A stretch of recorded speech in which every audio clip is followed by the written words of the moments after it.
All new morning rollout. Lee should be in Clay on 105.1 The Bounce. You know, August 17th is National Nonprofit Day. And if you're not watching the news or paying any attention, nonprofits now more than ever are taking a bigger role in growth in our society because, well, they're who most of the responsibility falls on when the government doesn't pick up what they're supposed to be doing. So nonprofits around the country are doing everything they can, and we've got some great ones right here in the city, including the people we're going to speak to today. Shawanna is in the studio with us. Good morning. Good morning. Thank you for taking some time for hanging out with us. Absolutely. So talk for a minute about the organization that you're working with and why this is something that you decided needs to be done, needs to happen, the city needs it. So I have been doing Silent Cry Inc. for the last 23 years. I work between New York, Detroit, and California. And the reason I deem it is necessary is out of my own silent tears, because I understand that there's gaps between reality versus fiction and what's really necessary. And I think that we're missing what is necessary. We talk about Maslow's law, and yet we don't meet the needs. We talk about restoring mental health, yet we don't have mental health treatment facilities. Yeah. Mm-hmm. We talk about making sure there's enough food and resources in the community, but yet when we get to community, we give them paper and nothing tangible.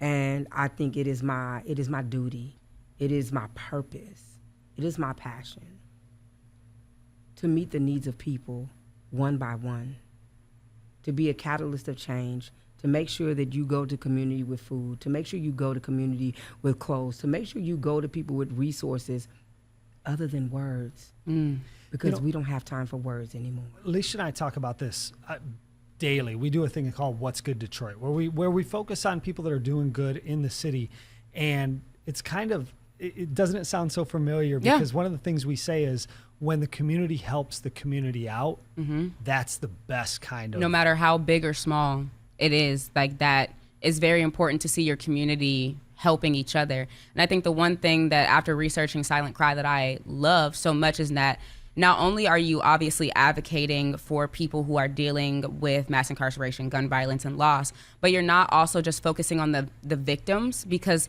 they're not the only victims. Yeah. You're also worried about the families and their friends and their community and how they're impacted by one situation. So why was that super important for you? Because a lot of nonprofits don't even think about the outcome of how the families and how the other people surrounding the victims actually are affected as well. Mm-hmm. Because I lived in the ecosystem where my brother was murdered December 24th, 1986 on Christmas Eve. And I remember the police knocking on the door. I was in a pink robe with ponytails. I was 9 years old. And I understood that was the second major loss of my life. And I understood violence in that moment. In that moment, I understood what it was for somebody to be taken. Mm-hmm. And I realized that people make shrines to the dead, and we forget about the living. Mm-hmm. Yeah. And you spend time in a cemetery, but you don't take living people to the park. And I realized that if we do not treat the entire ecosystem of that family and those friends, then we got dead pictures up of dead people and no living people taking portraits. You hear the phrase quite a bit, that every violent crime has more than one victim. Yeah. And that's really what it's about. One of the big things that you focus on is trauma recovery, like getting people over trauma that they might not even know is really weighing on them. When did you come to that trauma recovery was one of the most important things that you could do? First, you got to start with yourself. In my ecosystem, in my family, I'm adopted, but my real family is one big trauma. I was born in prison. Most of my family's been to prison. They have substance abuse. They have alcohol use. Like, they are a silent cry. And so I had to go to prison to understand that I had trauma before I got there, and it exacerbated it. But then I realized, like, my whole family has generational trauma. We don't have generational wealth. Right. And we don't heal our trauma. And what does that look like? And I said, what will it cost me to be whole? Because I don't want to have children that are this dysfunctional, because this is what we're passing down, is dysfunction. Right. Yeah. And nobody ever says, you know, like, we talk about science and trauma and we talk about healing, but nobody ever says that semen passes trauma too. Like, these are unspokens.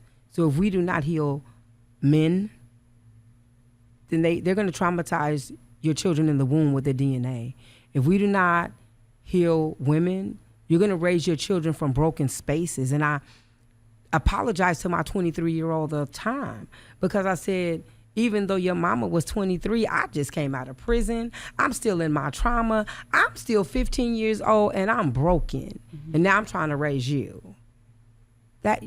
Nothing good can come of that. Right. Because I don't have the tools. I'm not equipped. And I don't have people that are equipped. Right. So now we're just going to keep creating trauma. And I said, enough is enough. How was that for you and your family, like, breaking that down? Obviously, it's statistically known that in African-American households, that mental health and conversations like this are just non-existent. So when you brought this conversation to your family, what was that process? Because I bet that there's a lot of people who want to start these conversations but don't know how to facilitate them, or what ways they should bring this conversation up to their families. Or even some of the telltale signs they might see of, Exactly. of undiagnosed trauma, you know, of something that somebody's dealing with. Yeah. Absolutely.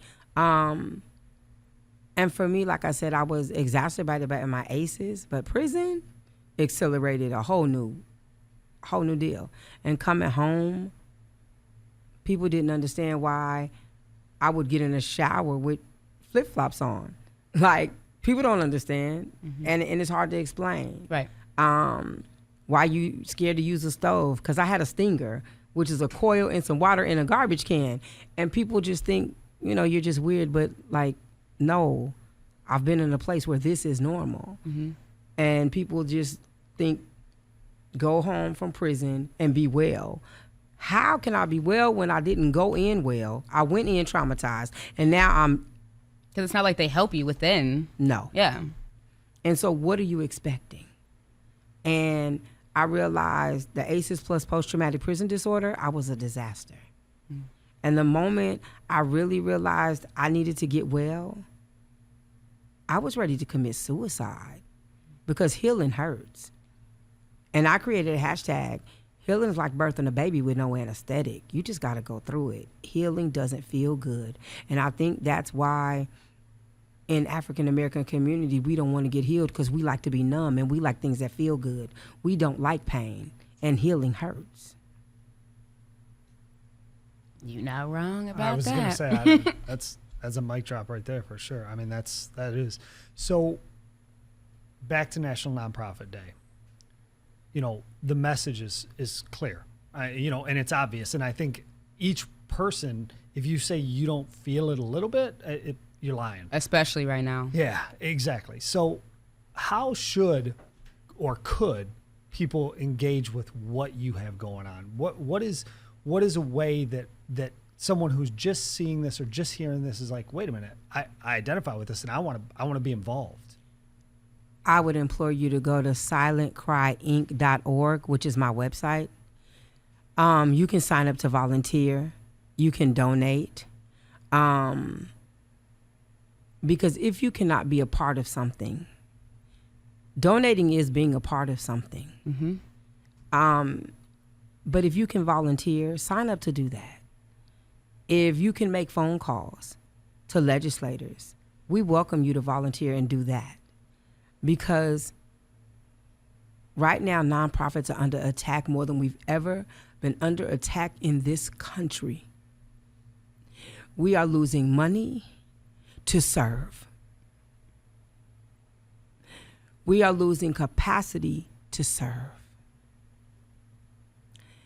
And we don't know where our next resources are coming from. While we watch the rich get rich and the poor slide down a scale of beyond poverty. When we are cutting resources, we are cutting daycares, we are cutting pre-K, we are cutting food from food banks, we're in trouble. And I'm not above saying Silent Cry is going to be silently crying because it is a 4-alarm fire for non-profits right now. It is a war on anyone trying to help those that are less fortunate. It is a war on people trying to help people in poverty. It is a war if you are trying to help Black people, LGBTQ people, and Hispanics, and climate change. And anything that does not look like racism and white supremacy, there is a war going on. And we are not going to downplay the times that we are in, but nonprofits are suffering. And if there is anybody who has a lifeline, and I'm not just speaking for Silent Cry, because that would be disingenuous and selfish. If you can resonate with it, donate to it if you have it. If you do not have money, give your time and your talent. Mm-hmm. But do something. Because silency is complacency. Silent is complicit to violence. And right now, nonprofits are being sanctioned for things that we did not have anything to do with. I have lost money because they say I fit under DEI because I am a Black woman, and DEI didn't have anything to do with me. But I'm currently paying the price. One, I just want to say, if you don't get your flowers enough, thank you for being a pillar of not only strength, but also inspiring strength. Because like you said, your story and you being a survivor, that could have been where you ended. Your advocacy is the legacy that you are leaving, and you are inspiring people daily to actually get up and do something about it. Because I know a lot of people, even right now in conversations, are always like, well, I wish I could do this, or, this is crazy things are happening in the news all the time, but don't actually get up and do things until it's right in their face. Right. And that's too late. Because it shouldn't get to a point where now, it's affecting me now it matters. It shouldn't matter because it's affecting someone that could be like you. Absolutely. So I just wanted to give you your flowers for creating Silent Cry, and not only creating that, but also uplifting other nonprofits. Because like you said, not talking about other nonprofits would be selfish. That is selfish. And you only do that where you're in a season of lack in your mind, because there has to be enough for everybody. Right. There are organizations I think that are amazing in this city and in this state. And it would be egregious if I tell people only go support Silent Cry. Right now, there's amazing people doing voting work. There's amazing people doing maternal work. And we are all suffering the same. And we all need help. So maybe you're not into gun violence and advocacy and legislation. Maybe you really support maternal health. Well, go support Mother and Justice. Maybe you into voting and you're engaged and we're in losing our democracy. Go support VAC. Voter access for all. If you want a 504 to go give money to, support Michigan Liberation. Like, I'm not that selfish because it has to be enough. Right. If you care about children, go give Focus Hope some money so they can restore these children. Because that's community. Right. That's loving on everybody equally. If your desire is to help people that are going to go out on the corner with no news cameras and give everything until I have nothing, then Silent Cry is where you should give your resources, because that is what I'm going to do. But you got to give where your heart feels good. Mm-hmm. And I'm okay if that's not to me, because if you give to the extensions of the olive branch, you have given to me because people will be serviced. Because I'm here for humanity to be built. Not for Shawanna, not for Silent Cry. I'm here for legacy for Black people and brown people to be okay. Yes. And not wither in this season. And that means collectively, I need everybody to win. I know that's right. I think the message is action. Take action. I mean, it doesn't have to be nonprofit day to take action. Right. It can be a Tuesday. It can be any day. It should be any day. And that's and kind of what, how we started the interview off, and you really pushed on it. Nonprofits are under attack. The funding is not there, and now is the time. You can't wait for somebody to help somebody else when you can help somebody else. Exactly. So there you go. And one last push for Silent Cry and how they can get activated with what you are doing. So you can go to my website, which is silentcryinc.org. You can find me on Instagram at silentcryny. You can also find me on Facebook at Silent Cry Nonprofit. Please, I implore you, donate, volunteer. Every dollar counts. So if you don't think a dollar makes a difference, it does. Obama won an election on minuscule money because it adds up, and nothing is too little and nothing is too great. And if you are from corporate America and you have not given up on the fact that George Floyd died, and you are not rescinding your good generosity, then we actually need corporate sponsors in this moment to sustain. And if you are a funder and we have to come find you, well, here I am. So please fund me so I can help the people, because we need resources in the streets to survive, to help people thrive, to help these children grow up to be good people, because our democracy is at stake. And there are people that can save and can contribute. And so I believe in public-private partnerships. And I believe that corporate America still has a responsibility to Americans, period. We shop with you. We spend our money with you. Black people are the highest spending dollar in this country. And we do not get it back like we give it. But in this season of lack in the industrial nonprofit complex, I implore corporate America to step in. She said it better than I ever could. I know that's right. Shawanna, thank you so much for coming in. Once again, the website, silentcryinc.com. .org. silentcryinc.org. So make sure you go check it out, get yourself educated, get some information. Thank you so much for coming in. Thank you so much.